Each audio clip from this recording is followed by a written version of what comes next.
Muling nagsagawa ng inspeksyon ng DTI kung may daya ang mga timbangan sa Uptown Market sa Tarlac City, bunsod ng mga reklamo ng mga mamimili. Sa pakikipagtulungan ng mga mamimili, agad na inaksyonan ng Tarlac Consumer Council ang kanilang problema. Sang-ayon naman ang mga vendor sa ginagawang monthly operation, timbangan ng DTI para mawala ang mga magdaraya.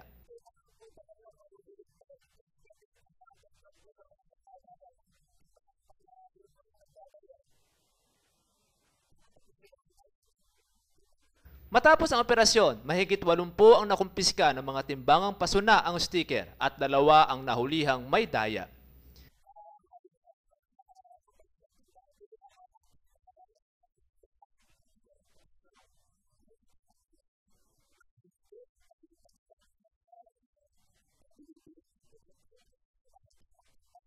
Kahit sa kabila ng buwan ng operasyong ito ay meron pa ring mga ilan na nahuhulihan ng marayang timbangan.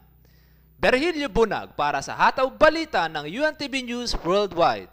Berhilyo Bunag para sa UNTV News Worldwide at ito ang balita.